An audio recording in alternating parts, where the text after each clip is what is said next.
Армысыздар, құрметті тыңдармандар. Арнамызға қош келдіңіздер.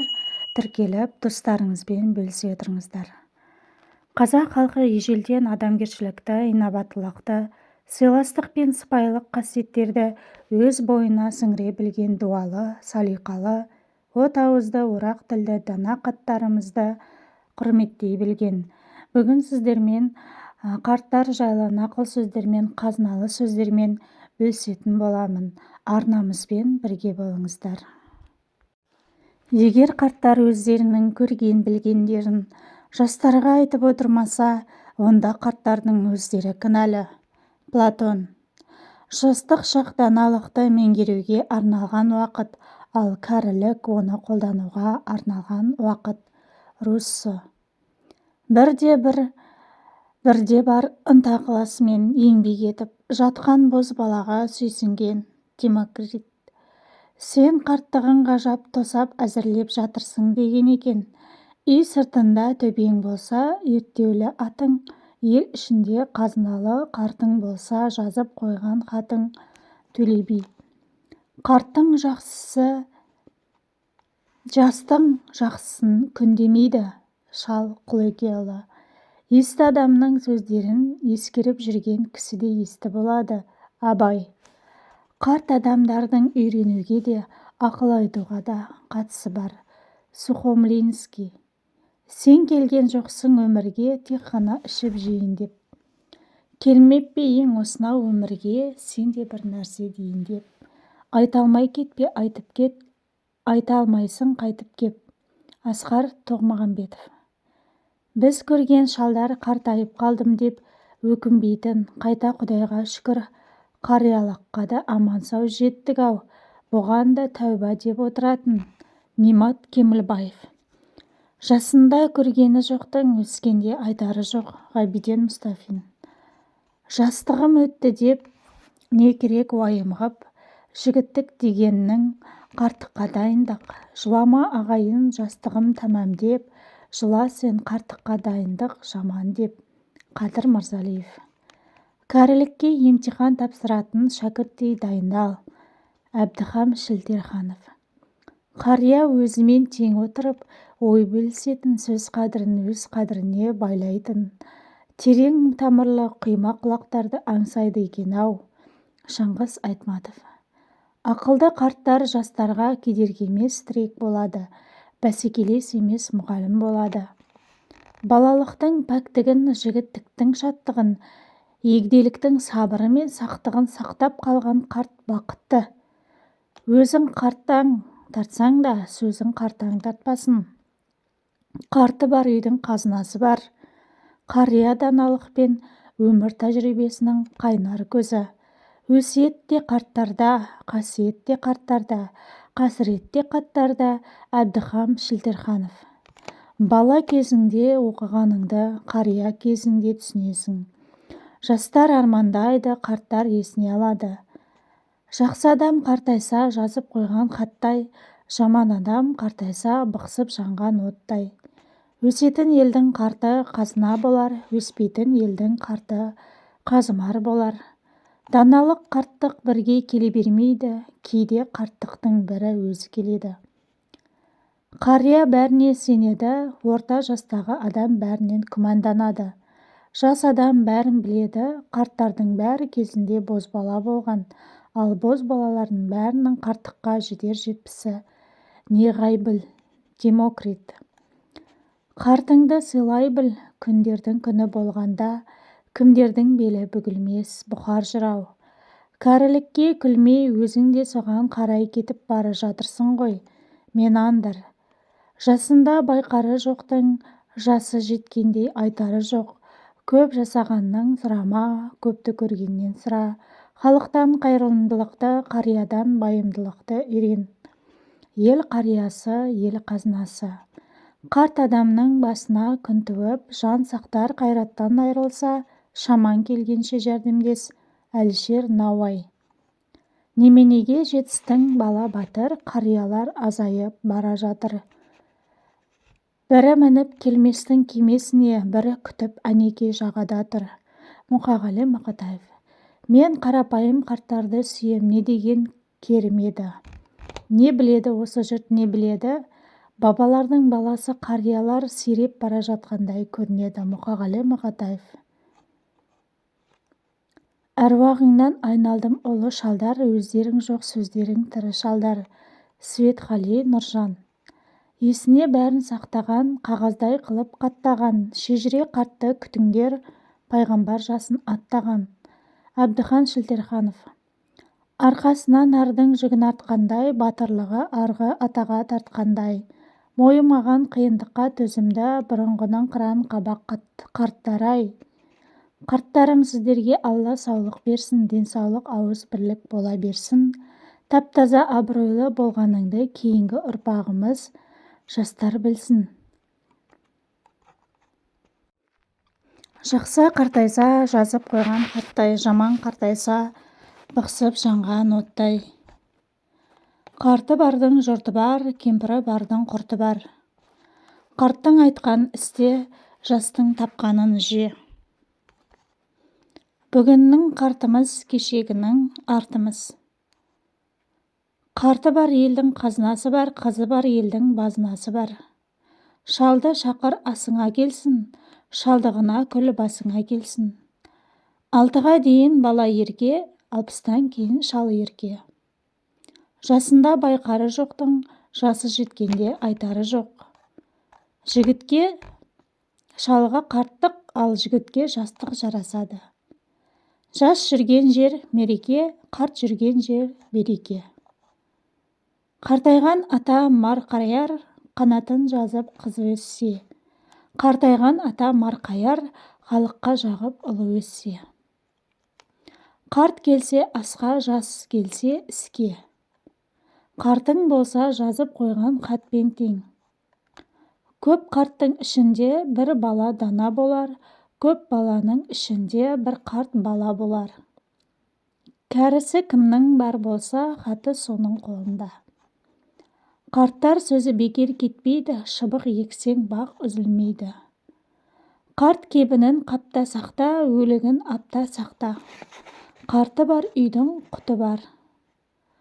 Қарт кісіні қадірле, өзің де қарт боларсың.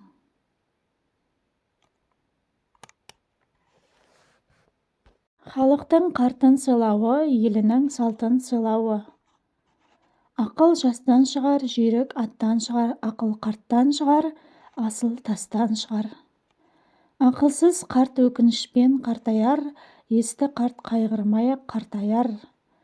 Ауылыңда қартың болса, жазып қойған хаттай болар. Есік алдында төбең болса, ерттеп қойған аттай болар. Ескі мақұл дауласса, сөздері асқар алатаудай болар. Әкеңе игілік етсең, балаңнан соны күт қартым. Балалар ойнап жүріп су төгеді, қарттар тайып жамбасын сындырады. Сыйлай білсең кәріні, жарылқаймын бәріңді. 6 жасар бала алыстан келсе, 60 жасар кәрі алдынан шығар. Қарт адамдарға, әкелерге және аналарға құрмет көрсетілмейтін мемлекет құлдырауға жақын. Қария бәріне сенеді, орта жастағы адам бәрінен күмәнданады, жас адам бәрін біледі. Қасында ақсақалдар болған кезде бала болу оңай, қарттарды жоғалтқаннан кейін бала болудың қаншалықты жақсы екенін түсінесің. Қартайған кездегі ең жаман нәрсе бұл өз балаларыңыздың кеңестерін тыңдау. Кәрілік деген шаршаудан гөрі демалуға көп уақыт кететін кезең. Жастардың берекесі күш пен сұлулық, шалдардың берекесі ақыл. Қариялық даналық пен өмір тәжірибесінің қайнар көзі. Кәрі адамға күлме, сен де кәрілікке жетесің. Жас кезінде жасаған күнәларды қартайған кезде өтейсің. Ең өкініштісі қартаюдың жақындаған емес, жастық шақтың өтіп бара жатқандығы. Ұрпақтарының саны достарының санынан асса, бұл қартайғандықтың белгісі. Жастар болашақпен, шалдар өткенмен, тек балалар ғана бүгінгі күнмен өмір сүреді. Ақылды қарттар жастарға кедергі емес, тірек болады, бәсекелес емес, мұғалім болады. Жастар армандайды, қарттар есіне алады. Өмір үш кезеңге бөлінеді. Алдымен Аят атаға сенесің, сосын Аяз атаға сенбейсің, аяғында өзің Аяз ата боласың. Қартайып барамын деп ойлайтын адам тез қартаяды. Барлығы ұзақ өмір сүргісі келеді, бірақ қартайғысы келмейді. Уақытын босқа өткізетін адам қалай тез қартайғандығын байқамай қалады. Бала кезінде оқыған затты қария кезінде түсінесің. Ата-анамыз бізге өмір сыйлады, олар бізді тәрбиелеп өсірді. Енді олар қартайып, ауырып жатқанда біздің міндетіміз ата-анамызға көмектесу. Осымен қарттар жайлы нақыл сөздеріміз аяқталды. Қорытындылай кететін болсақ, өмірден көрген, түйгені мол ақсақалдармен өзіңнен бір көйлек болса да ерте тоздырған сұхбаттасып, аға буынмен сұхбаттасып, әңгімесін тыңдап, даналығын, әдебін үйренейік. Халқына қамқор болатын қарттарымыз қашанда аман болсын.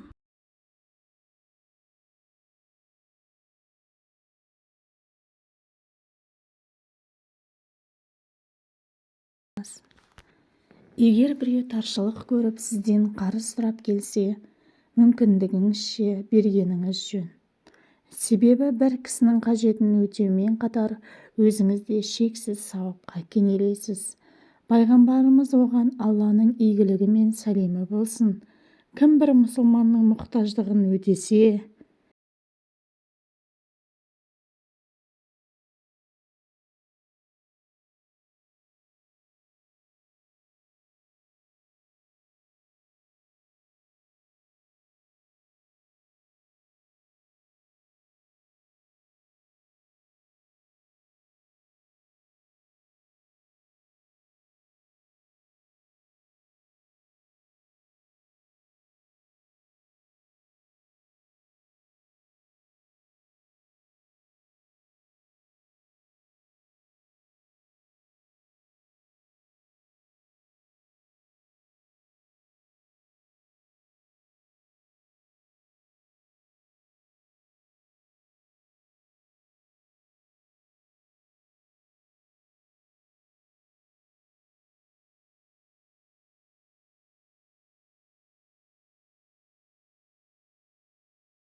қарыз берушінің білуге тиіс екінші әдебі, қарыз бергені үшін міндетсінбеу қажет. Мал дүниелерін Алла жолында жұмсап, кейін бергендерін міндетсіну және реніш араластырмайтындардың сыйы олардың Раббысында.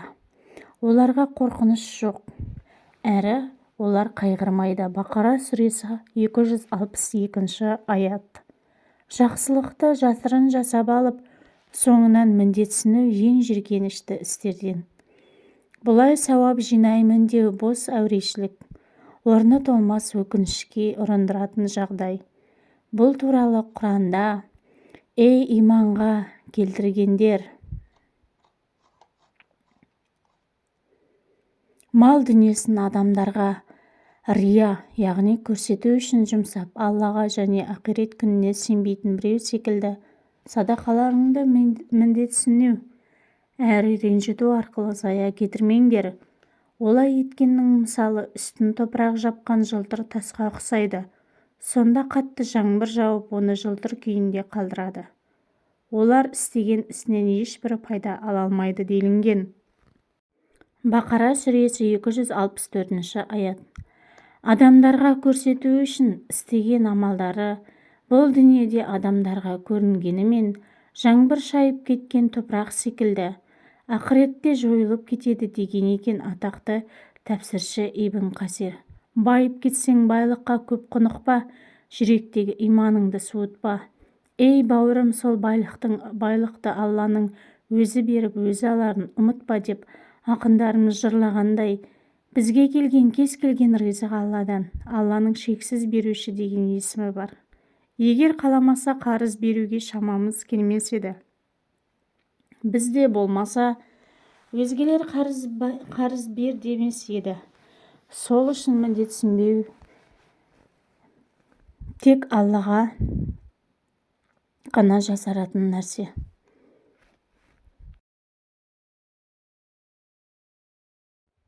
Қарыз беруші ескеруі тиіс. Үшінші әдеп, ол қарызын беруді талап еткенде барынша әдепті әрі жұмсақ болу қажет. Егер адам уақытылы қайтара алмай жатса, оған сабыр сақтау керек.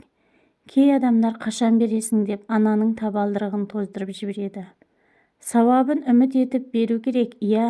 Табалдырығын тоздырғаны былай тұрсын, телефонға маза бермейтіндер бар. Әрине, оның өзіне тиесілі дүниесін сұрауында еш ағаттық жоқ.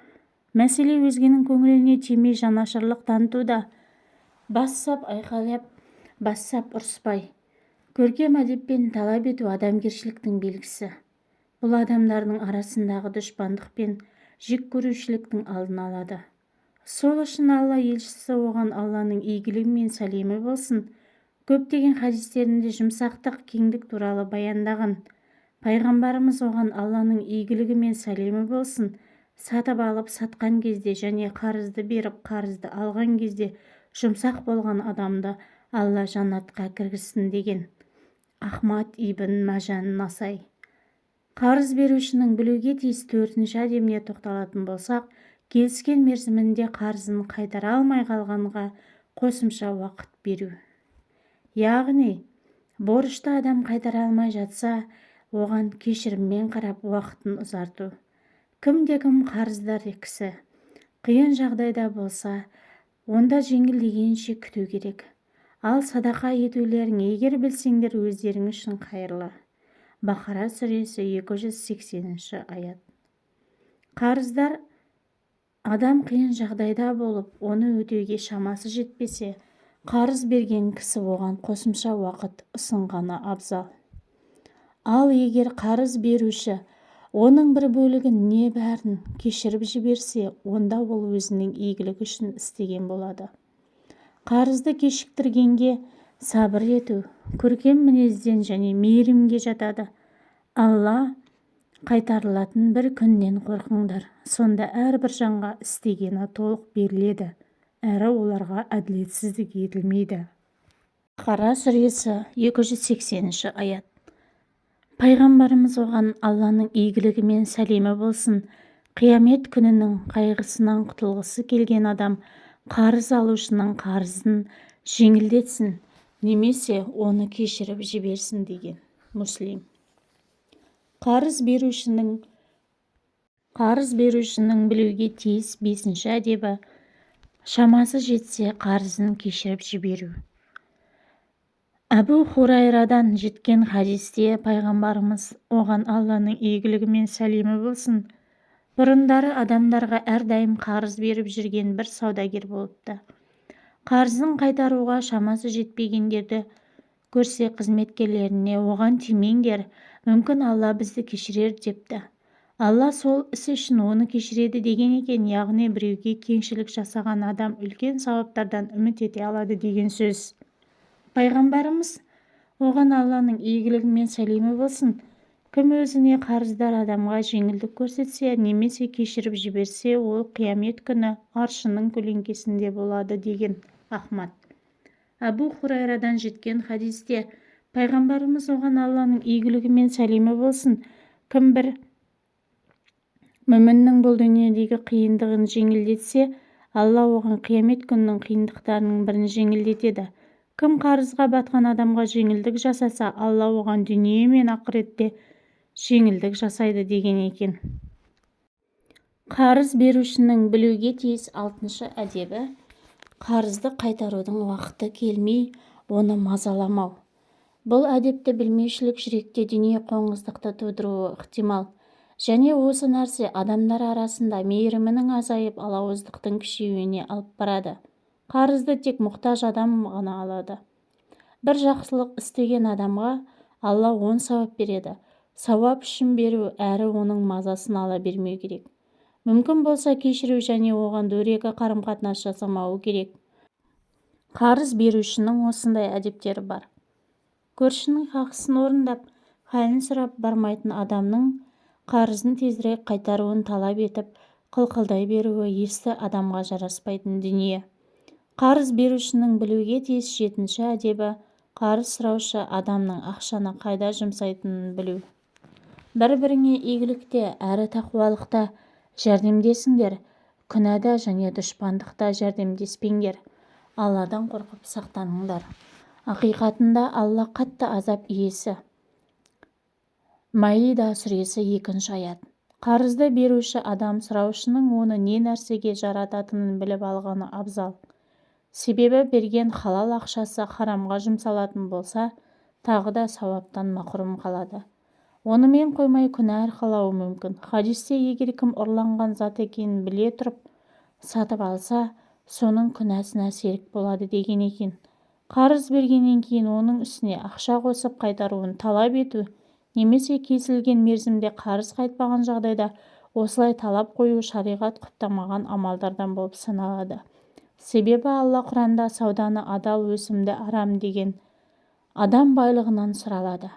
Байлықта сынақ үшін қарыз беріп жатқан уақытта мақсаты мен жоспарын көріп, көзі жеткен соң барып беруі керек. Әрине. Қарыз берушінің білуге тиіс 8-ші әдебі қарыз берерде оның мөлшерін қағазға жазып қою, немесе куәлік тартып құжатпен бекіту. Қарыздың көлемін міндетті түрде жазу керек. Яғни, қарызды алушы мен беруші бір-біріне қолхат беріп кепілдендіруі қажет. Бұл жайлы Құранда: «Ей иман келтіргендер, егер бір-біріңе белгілі бір мерзімге дейін қарыз берсеңдер, оны жазыңдар. Бір хатшы сендердің араларыңда әділдікпен жазсын, және қарыз кішіне үлкен болса да, оны мерзімнен қоса жазудан ерінбеңдер. Осылай ету Алланың алдында әділдірек, әрі куәлік тұрғысынан да туралыққа және күмәнданбауларыңа көбірек жақын». Бақара сүресі 282-ші аят. Қарызды жазудың пайдасы: біріншіден, Алланың бұйрығын орындау болса, екіншіден, жауапкершілікті күшейту. Қарызды алған уақытта оны жазып қою немесе куәлар шақыру.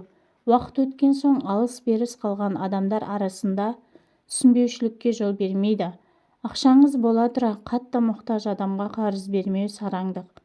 Мұны басқа нәрсемен ақтауға келмейді. Ең жақсы қарыз туралы Алла елшісі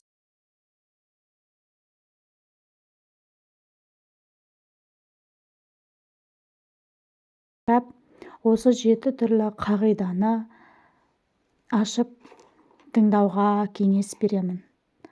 Біріншісі, шешім қабылдай алмасаң, Алла тағала әуелден-ақ әйел адамның жаратылысын нәзік, сезімтал, бағынуға бейім етіп жаратқан. Ал ер адамның табиғаты ауқымды ойлауға, күрделі мәселенің түйінін шешуге, сабырлық пен төзімге, сондай-ақ басқара білуге негізделген. Осыған орай қазақта еркек басшы болғанда әйел қосшы деген тәмсіл қалыптасқан. Бірақ бұл заңдылық бұзылса қалай болмақ? Өзің елестетіп көрші.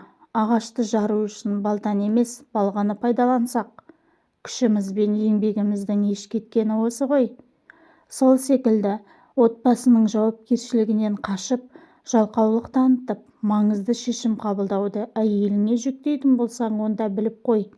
Біріншіден, еркектігіңе сын, екіншіден, айрандай ұйыған шаңырағыңның шайқала бастағанын көресің.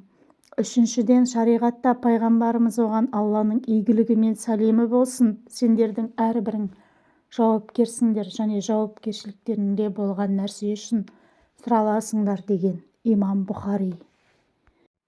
Екінші, өзіңе не керек екенін түсіне алмасаң, ол маған керектіні бере алмайды деп әйеліне ренжіп жүретін ер адамдар шын мәнінде өзіне не керек екенін білмейді.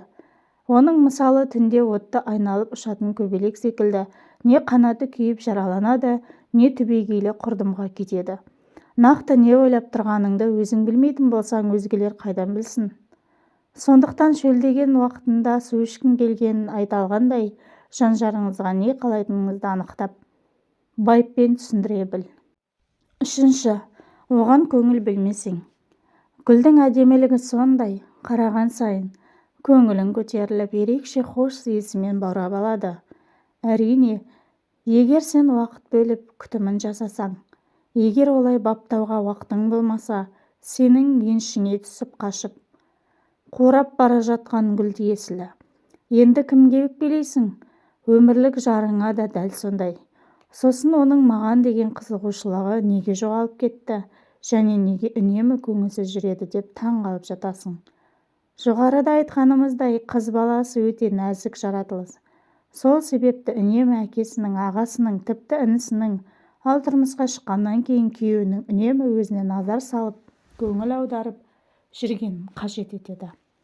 Егер сол көңілді жақындарынан не күйеуінен ала алмаса, онда ол оны басқа көлденең көк атты біреуден іздей бастайды. Саған сұрақ, енді кім кінә тағасың? Төртінші, идеял жанды іздеп жүрсең. Ол арықтау келген, ұзын шашты, міндетті түрде қою қара көзді болу керек. Ары қарай тізім жалғаса бермек. Ең қызығы, өзіңіз сипаттағандай жанды табасыз. Әрине, сыртқы сипаты дұғаңызға сай болғаны көңіл қуантады.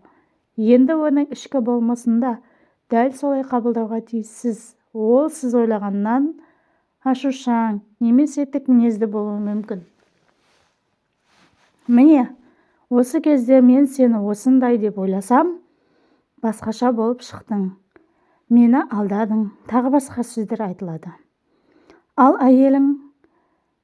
әйел адамға негізінен өз күйеуі тарапынан осындай сөз есту өте ауыр тиеді. Бұл мәселе турасында адамзаттың ұстазы, пайғамбарымыз оған Алланың игілігі мен сәлемі болсын. Мүмін еркек мүмін әйелге жек көрушілік танытпайды. Оған оның мінез құлқының әлдебір тұсы ұнамағанымен басқасы ұнайды. Бесінші, ашылып сөйлесе алмасаң.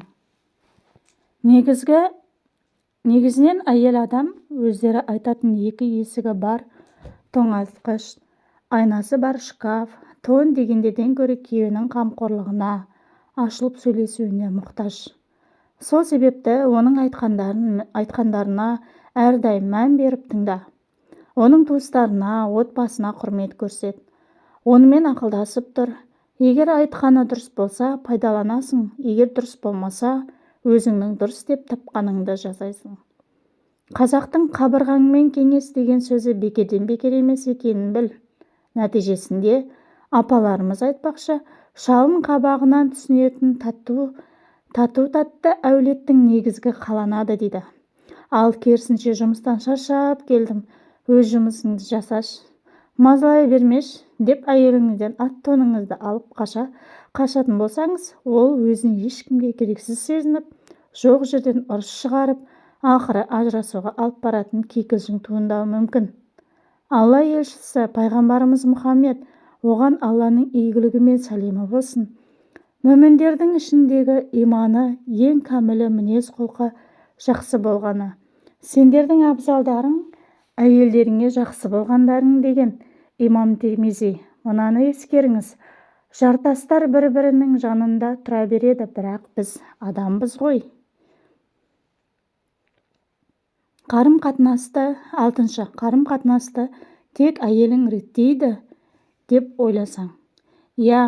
Отбасындағы берік, тату, берекелі қарым-қатынасты сақтап тұруға ер адамдарға қарағанда әйел адам көбірек әрекет жасайды. Олай болғаны да дұрыс шығар. Дегенмен, біреуден екеу жақсы, құр қолдан көсеу жақсы деген бар.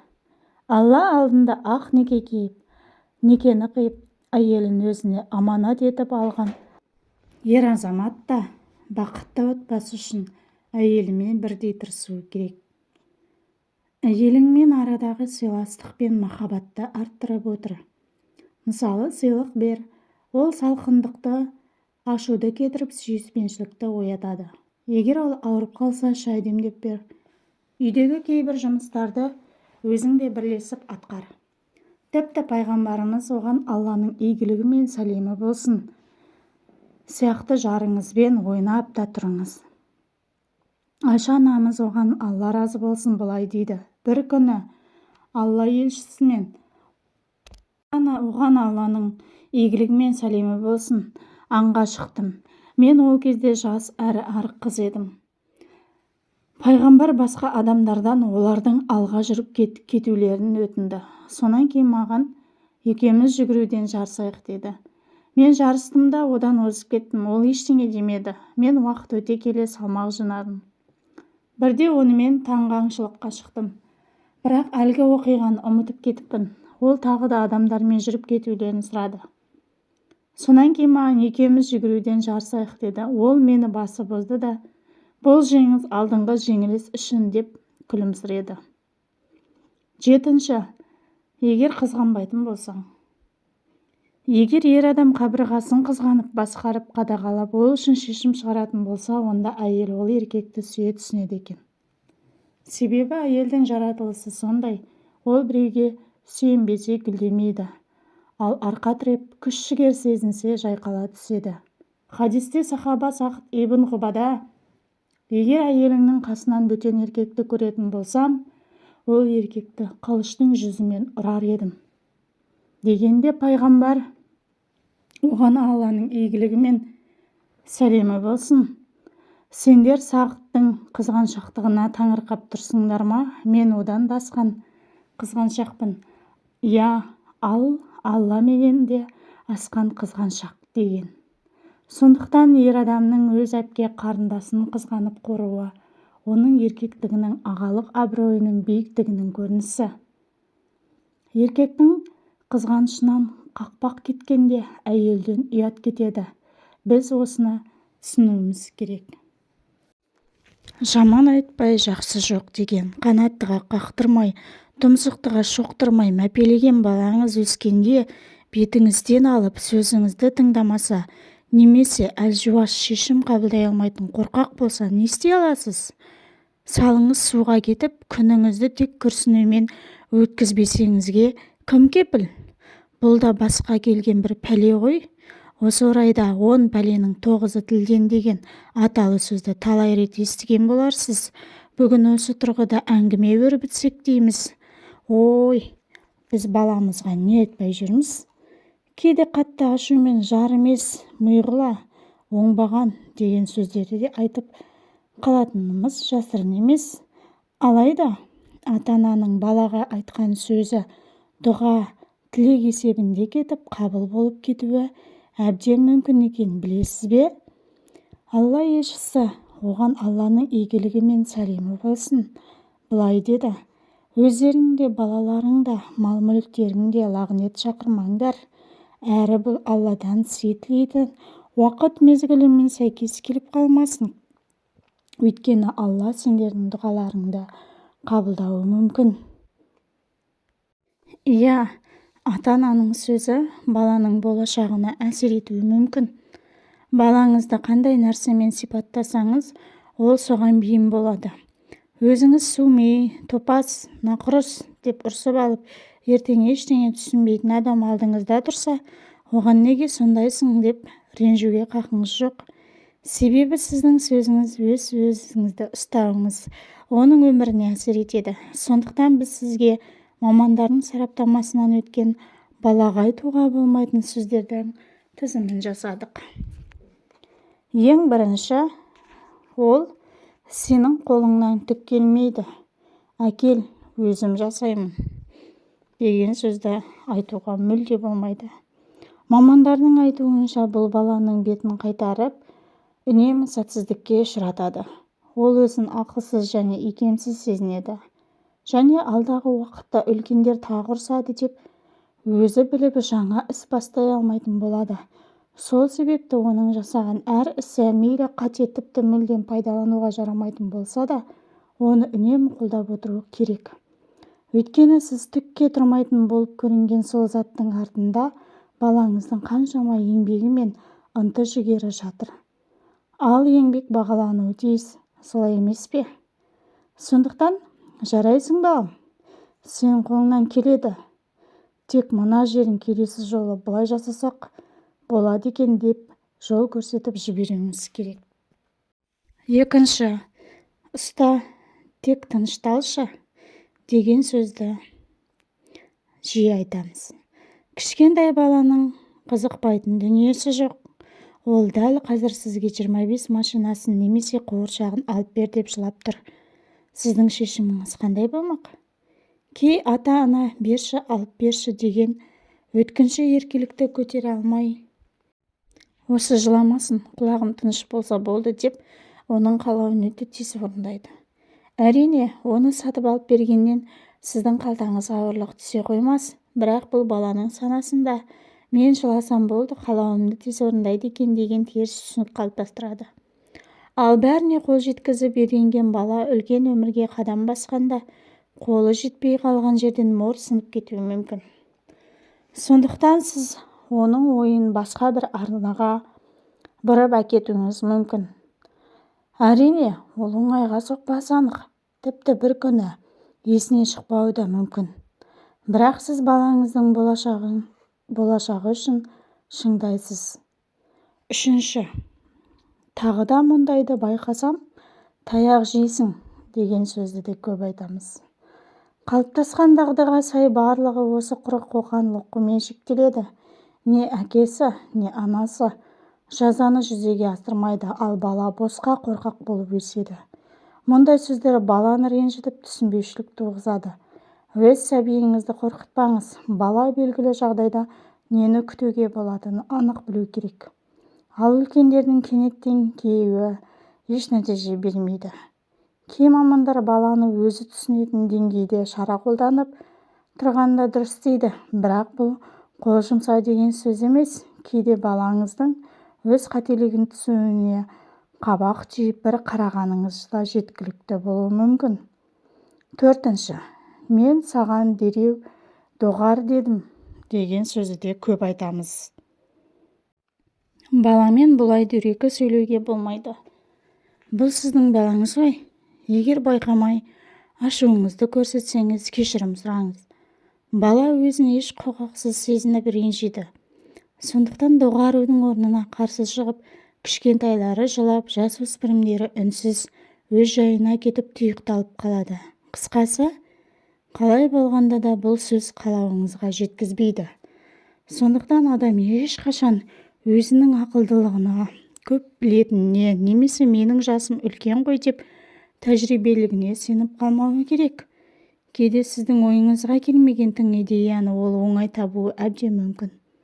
Жоғарыдағы сөздің орнына балам, сен бұл туралы не ойлайсың деп оның да ойын біліңіз. Ақылы орынды болса іске асырарсыз, ал өз ойыңызбен сәйкес келмей жатса, сабыр сақтап аяғына дейін тыңдауыңыз керек. Сен мынаны түсінуге тиіссің. Осы сөзді де көп айтамыз. Бала мұндай ақыл айтуды түсінбейді. Сондықтан сізді тыңдамай, ойын басқаға ауыстырады.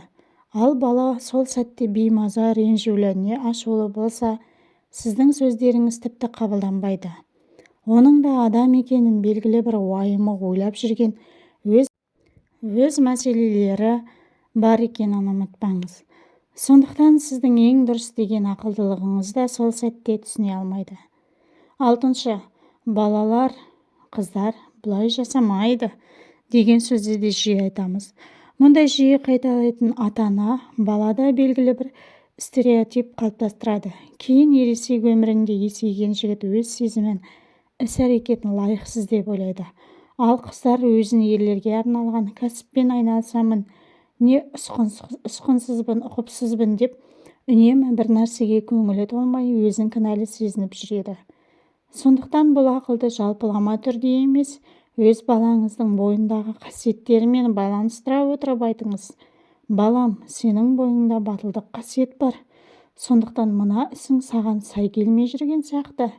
Сен одан гөрі мына салада бағыңды сынап көрсең қайтеді. Мен сенімен біргемін, әрдайым қолдаймын. 7. Бекерге уайым қайғыға салынба деген сөзді де жиі айтамыз. Мүмкін балаңыз үшін бұл бекер нәрсе емес шығар. Өзіңіздің балалық шағыңызды есіңізге түсіріңіз. Иә, балаңыз машинасыз қалған үшін не шаршылардан жасалған үйшігі бұзылған үшін ашуланып жүруі мүмкін. Оның кішкентай әлемінде дәл машина мен үйшік ең маңызды нәрсе болар. Баланың мәселелеріне селқостығыңызды көрсете отырып, сіз оның сенімін жоғалтып ала аласыз және болашақта өз балаңыздың күрделі мәселелері туралы білмей қалуыңыз мүмкін. Мұндай жағдайда балаңыздың деңгейімен ойланып, ол уайымдап отырған мәселеге сіз де селсоқ қарамайтыныңызды көрсетіп, шешу жолын бірге іздестіріп көріңіз. Мысалы, машинашының дөңгелегі сынып қалса, жаңасын сатып алып бере аламын деп емес, оның қалпына қалай келтірсек екен деп ойлану қажет. Менің денсаулығымды ойлашы деген сөзді де айтамыз. Аналар бұл сөзді балаларына жиі айтады. Бірақ айтыла берген сөздің қадірі кетіп, шынында жағдайыңыз нашарласа, бала сіздің сөзіңізді әдетінше қабылдамайды. Ол анасының бұл сөзін тек оның тентек болмау үшін айтып отыр деп ойлайды. 9. Жоқ, біз мұны сатып алмаймыз, ақша жоқ, қымбат деген сөзді де жиі айтамыз. Балаға бәрін қатар сатып алуға болмайтынын түсіндіру қиын. Бірақ сіздің мұндай сөзіңізден егер ата-анасында ақша болса, дүкенді толығымен сатып алуға болады деген мағына шығады. Бала бұл сөзді дәл солай түсінеді. Одан да мұндай ойыншық сенде бар. Көп тәтті жеген зиян деу жақсырақ шығар. Я, түсіндіру әрқашан қиын, бірақ бала ата-анасының неліктен мұны сатып алып бермейтінін түсіну қажет. 10. Жұрттың баласы деген сөзді де жиі айтамыз. Біздің бір әдетіміз бар ғой, баламыз тілімізді алмай, көңілімізді қалдырса, ана өзің секілді Сәлиманың баласын қараш, қандай ақылды, ана Еркіннің ұлын қараш, жазуы маржандай деп өзге балалармен салыстыра кетеміз. Жұрттың баласы шынымен де ақылды шығар, бірақ ол біздің баламыз емес қой. Біздің баламыз алдымызда отыр. Және ең жаманы не екенін білесіз бе? Мұндай сөздерді естіген балаңыз дәл қазір өзін ең ақылсыз, ең жаман балаға балап отыр. Бала санасында мен жаманмын, ата-анам маған разы емес, мен нашармын, мен төменмін, мен ондай бола алмаймын деген ойлар қалыптасып үлгерді. Арнамызбен бірге болыңыз. Адамдармен амандасқанда, бетпе-бет сөйлескенде көзіне тік қара, қолын алғанда сенімді бол. Ата-анаңды сыйла, қызметіңе жауапкершілікпен қара. Есіңде болсын, әлемдегі барлық жұмыс маңызды. Біреудің лауазымы сенен төмен болса, сөзбен тілме. Алдыңдағы істі өзіңнің жасай алатыныңды білсең, өзгені мазалама. Онымен көп нәрсеге қол жеткізесің. Бауырмал бол, қолыңнан келгенше адамдарға көмектес. Нәзік жандыларды және олардың таңдауын сыйла, ішінде біреуі жарың болуы мүмкін. Айтарын айтып, өзің басқа тірлік жасап жүрген жарамайды. Салмақты бол, ер бол. Ер адам тұлғасына мән беру тиіс. Sıрадан пайда болған қарын ешкімге әдемілік сыйлаған емес. Ешқашан шағым айтпа, мұнымен мәселең шешіліп кетпейді. Нәтиже беретін іспен шұғылдан, есіңде болсын, уақыт бағалы, уақыт шығынына душар болмаған дұрыс. Әйелдерді түсінуге талпынба, олар бізден ертерек ойланады. Мылжыңдық ердің сәнін бұзады. Дымым жоқ деп күннің өзінде қорың болуы тиіс. Үй тірлігіне қабілетті бол. Ешкімнің көмегінсіз ақ бар істі тындыруға тырыс. Еркектер ешқашан жыламайды деген қағиданы бұзба. Тал ек, мал бақ, бір кезек осы істі жасап көр.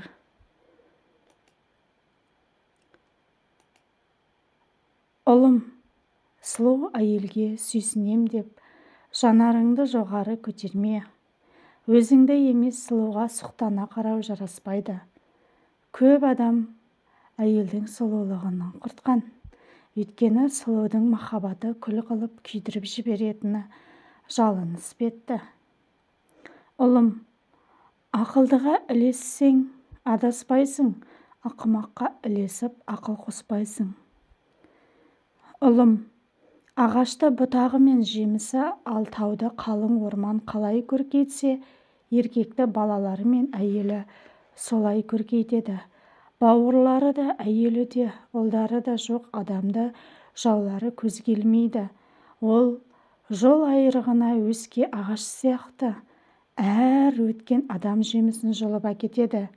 Әрбір аң даладағы әр қабығын бір тістеп өтеді.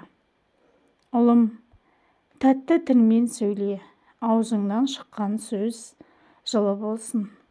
Ит құйрығын бұлаңдатса, тамақ жейтінін, абалап үрсе таяқ жейтінін есіңе сақта. Ұлым, кейін кеудемді бассын демесең, жақыныңа аяғыңды бастырма. Ұлым, алыстағы бауырыңнан қасыңдағы досың жақсы. Ажарлы болғаныңнан жақсы атыңның шыққаны артық. Өйткені жақсы атың мәңгі қалады, ажарың таяды, жоғалады. Ұлым, достарың өзіңнен безіп кетпесін десең, әкеңнің достарынан өзіңді де алыстап кетпе. Ұлым, адамдар өз-өзімен таласып жатқан жерге жолама. Өйткені талас көп жағдайда кісі өліміне себеп болады. Ұлым, өзіңнен үлкен кісіні көргенде құрмет қылып орныңнан түрегел. Ұлым, егер сен қайтсем ақылды болам деп жүрегіңмен қиналсаң, мынаны біл, аузыңнан жалған сөз шықпайтынын болсын, қолыңнан ұрлықтан дей, сонда ақыл кіреді. Атамыздан қалған асыл сөздер, әкесінің ұлына айтқан өсиеті. Жеті атаңды, жеті руды, жеті жарғыны, жеті құбыланы, жеті жақсыны, жеті жаманды, жеті жетімді біл. Жеті атасын білмегенді жетесіз дейді. Жеті руды білмегенді жек көріп ел танымаған дейді. Жеті жарғыны білмегенді жөнсіз дейді. Жеті құбыланы білмегенді көкірек көзсіз дейді. Жеті жақсыны білмегенді жаман дейді. Жеті жаманды білмегенді надан дейді. Жеті жетімді білмегенді арзан дейді. Жеті жетіні білгенді адам дейді. Жеті жақсыны білсең адаспайсың, ақылсыз қадам баспайсың. Ақылыңа сай талабың болмаса, жалғыз ақылмен алысқа аспайсың. Білімсіз бірлік жоқ, малсыз тірлік жоқ. Мал мен білімге сай кісілігің болмаса, жақынға да жатқа да жақпайсың. Осыны ұққайсың, жақсы кәсіп анық ырыс, жақсы сөз жарым ырыс. Жеті жақсы ақыл, талап, білім, бірлік, кісілік, яғни адамгершілік, кәсіп. Жеті ата, әке, бала, немере, шөбере, шөпшек, немене, туажат. Жеті қазына, ер жігіт, сұлу, әйел, ақыл, білім, жүйрік, ат, қыран бүркіт, берен мылтық, жүйрік тазы. Ақыл сөздер. Дініңе сеніммен қара. Үлкендер мен ғалым адамдар алдында көп сөйлемеуге тырыс. Алыс сапарға, игілікті іске аттанарда қариялардан бата ал. Үйге, мешітке және қасиетті орындарға оң аяқпен кіру керек. Туған жерді ұмытпа. Ол жерге жиі бар, бір уыс топырағын қастерлеп сақта. Ата-баба қорымдарына барып, оларға дұға оқуды ұмытпа. Біл, білме, жолдағы қорымдарға дұға оқып бет сипауды есіңнен шығарма. Көп адам жиналған жерге сәлемдеспей өтпе. Барыңды бағала, бақытыңды қадірлей біл. Жанұя сақталса, кішкене бүлдіршіндер өз қандастарының ішінде ата-әжесінің тізесінде отырып, еркек тыңдаса, келіндер ерін сыйлап ерте тұрып таңғы әзірлеп, ата-енеге сәлем салып иіліп, сыпайылық танытса, бебектердің жүзінен қуаныш күлкі еркелеу сезіліп тұрса, бұдан артық бақыт болмас сірәді. Ада өкпе, реніш, қызғаныш туралы нақыл сөздермен бөлісетін боламын. Ең өкініштісі, адамдар өздерінің мінез-құлқымен, іс-әрекеттерімен біздің оларға деген барлық жақсы сезімдерімізді біртіндеп өлтіреді. Өз тағдырына риза болмағандар басқаның бақытын қызғанады. Шындықты бетке айтсаң болғаны, сен сол сәттен ақ жек көрушіліктің объектісіне айналасың, және ең сорақысы, олар дос жақындарың болғанда. Адамның жан дүниесіне шеге қадаған кезде есіңде сақта, қағылған шегені кешірім сұрап алғанымен сен онда орны толмас жара қалдырдың, және ол өте ұзақ уақыт бойы өз иесіне ауыртпашылық әкеледі. Сондықтан сені жүрегімен жақсы көретін адамдарды еш уақытта ренжітпе. Жүрекке ең өткір тиреуіштер жақындарыңның қолымен тығылады. Жылдар өте келе түсінесің, айналаңа тым ашық болып барлығын айта беру еш жақсылыққа әкелмейді. 100 рет көмектессең де оны ұмытып кетеді, ал бір кезде жоқ десең, оны өмір бойына есте сақтайды. Байлықта достар көп, ал кедейлікте тіпті туыстарыңды да таппайсың.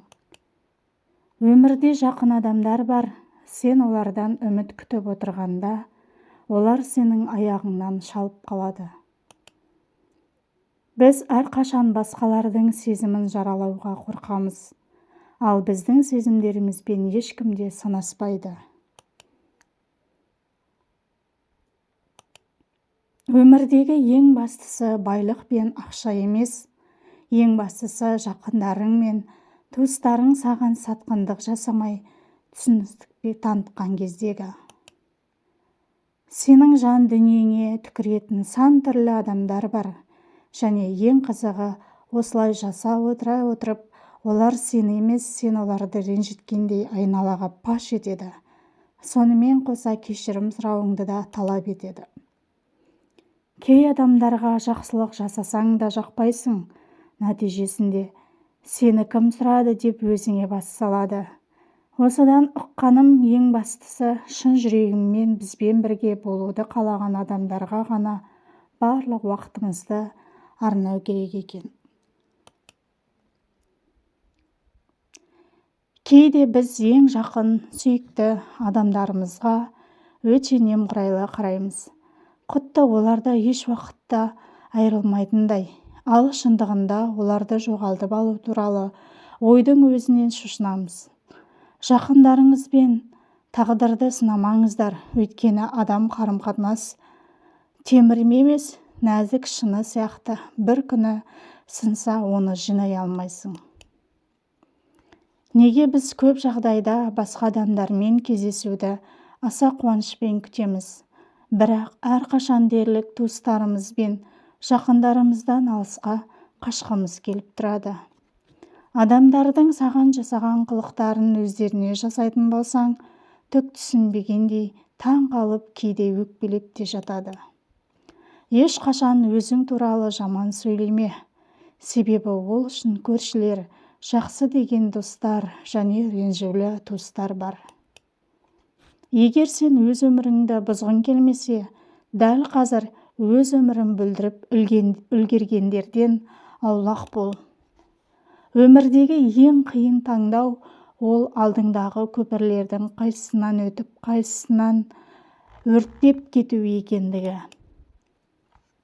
Адамдарды кедейлік немесе байлық білдірмейді, тек қызғаныш пен тойымсыздық.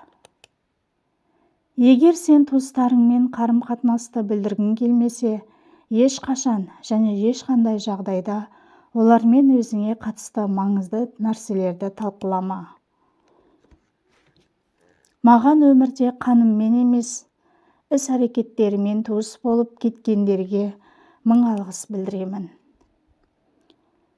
Егер туыстарың сені қиналған сәтіңде естеріне алмаса, онда өмірің жақсарған кезде сен де оларды есіңе алма. Дүниенің нашарлығына соншалық алдыңда ниеті таза, шынайы адам тұрса да, бәрібір бойынан қандай да бір мініздей бастайсың.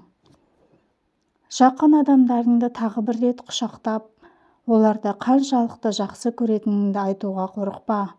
Жақсы әрекетің жетіспей қалғанша, бір ретке артық болғаны жақсы. Ата-аналардың балаларына қалдыра алатын ең бай мұрасы әке мен ана туралы нәзік естелік пен бақытты балалық шақ. Адамның сөздерінің талабы биік, бірақ істерінің өте төмен болғаны жеркеніш сезімін тудырады. Бірақ шындық осындай. Туыстарың қандай жақсы болса да, әйтеуір бәрібір сені жек көрудің себебін табады. Қызғаншақ адамдар өз қолдарынан келмейтініңді жиі сөз қылады. Айыптайды және сынай береді. Шындығында олар ешқашан ондай биіктерге қол жеткізе алмайды.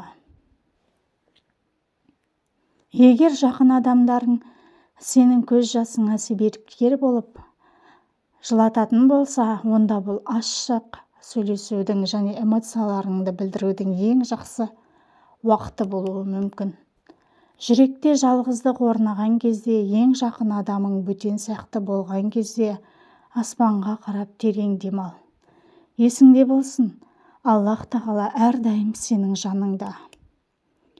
Бір сәтте маған мен жайлы туыстарым не ойлайтынына бәрібір болды және дәл сол кезде өмір сүруім жеңілдеген сияқты болды. Туыстық қарым-қатынастағы ауыртпашылықтан қашу бұл отбасыңды сүю болып саналмайды, тек өз-өзіңді сүйетініңді білдіреді. Туыстарыңмен жаға жыртыспа, тек оларды жақсы көретініңді айт. Адамдарға біздің үмітімізді ақтамағандары үшін ренжудің қажеті жоқ. Біз өзіміз кінәліміз, өйткені біз олардан күштері жетпейтін биіктерді күттік. Жақын адамдардың арасында өзгенің бақытты болғанын көре алмайтындарының болғаны өте өкінішті. Жалған адамдардан маған тек бір нәрсе ғана керек, бұл олардан аулақ болу. Егер сен туыстарыңмен қарым-қатынасты білдіргің келмесе, ешқашан және ешқандай жағдайда олармен өзіңе қатысты маңызды нәрселерді талқылама. Ең ауыр тиетіні сатқындықтың өзі емес, сатқындық жасаудың бағасы. Жақын адамдарыңды тағы бір рет құшақтап, оларды қаншалықты жақсы көретініңді айтудан қорықпаңыз. Жақсы әрекетің жетіспей қалғанша, бір ретке артық болғаны жақсы. Саған жақын адамың опасыздық жасаған кезде сен оң қабаттан құлап, бірақ тірі қалған адам сияқты өзіңді сезінесің. Өмір тым қысқа, сондықтан оны жанжалмен, әсіресе қасиетті отбасы ішінде зая кетіруге болмайды. Туыстарың қандай жақсы болса да, әйтеуір бәрібір сені жек көрудің себебін табады. Қызғаншақ адамдар өз қолдарынан келмейтінін жиі сөз қылады, айыптайды және сынай береді. Шындығында олар ешқашан ондай биіктерге қол жеткізе алмайды. Сенің қайғың ол тек сенікі. Жақындарың саған қаншалықты қайғыңа ортақ болғанымен, олардың ешқайсысы сенің бойындағы ауыртпашылықтың тек жартысын да сезіне алмайды. Өмірдің 4 заңын ұстансаң бақытты боласың. Сені жүрегімен сүйетіндер үшін өмір сүру керек. Кімге арқаңды сеніп тапсыра алатын болсаң, сонымен дос болу керек. Жағымды адамдармен әңгіме құрып, сені бағалай білгендерге алғыс білдіру керек. Адамдарды кедейлік пен байлық бүлдірмейді, тек қызғаныш пен тойымсыздық. Өмірдегі ең қиын таңдау ол алдыңдағы көпірлердің қайсысынан өтіп, қайсысынан өрттеп кету екендігі болып саналады. Егер сен өз өміріңді бұзғың келмесе, дәл қазір өз өмірін бүлдіріп үлгергендерден аулақ бол. Егер видео ұнаған болса, жақындарыңызбен бөлісе отырыңыздар. Арнамыздан алыстамаңыздар. Назар салып тыңдағандарыңыз үшін көп рахмет.